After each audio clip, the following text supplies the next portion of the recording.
আমি আলহাজ Mazharul Anwar Mohammad, chairman Baneshwar union পরিষদ। আজকে আমি এসেছি আরিয়াকান্দা গ্রামে।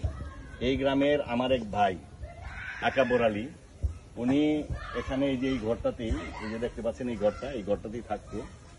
যে ওনার একমাত্র সম্বল এই ঘরটা, অনেক কষ্ট করে এই ঘরটা দিয়েছে।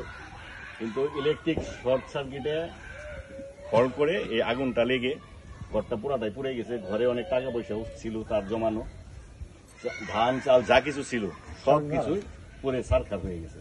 সবাই এখানে সহযোগিতা করার জন্য দেখতে আসছে। আমি আসলে গরিবানা হালেই আপাতত 2,000 টাকা আমি আকাবর ভাইকে দিচ্ছি আপাতত কয়েকদিন খাওয়ার জন্য। আর এই যে একটা লুঙ্গি, যে একটা শাড়ি, এই দুইটা আমি একটা ভাবির জন্য আর একটা ভাইয়ের জন্য, এই দুইটা নিয়ে আসছি।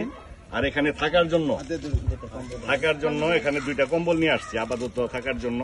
এটা আমাকে ওই যে আমাদের যে ওয়ার্ডের মেম্বার সাহেব আব্দুল মতিন, তার ওয়াইফ ফ্যামিলি, উনি আমাকে ফোন দিয়ে বললো যে আরো 2টা কম্বলের ব্যবস্থা করে দেয় আমার পক্ষ থেকে। পরে আরো 2টা কম্বল নিয়ে আসছি। যাই হোক, উনি অসহায় গরিব মানুষ। আপনারা যারা গ্রামবাসী আছেন, আসলে 10-এর লরি 1-এর বোঝা। 10 জনে যদি 1 টাকা করে 10 জনে জমায় তাহলে 10 টাকা হয়ে যায়। আর একজনে দিতে গেলে একজনের 10 টাকা, এটা একটু কষ্ট হয়। কাজে কাজে আমরা সকলে যদি একটু সহযোগিতা করি আজকে তার এই বিপদের সময়, তাহলে এই জিনিসটা সে চিরদিন মনে রাখবে।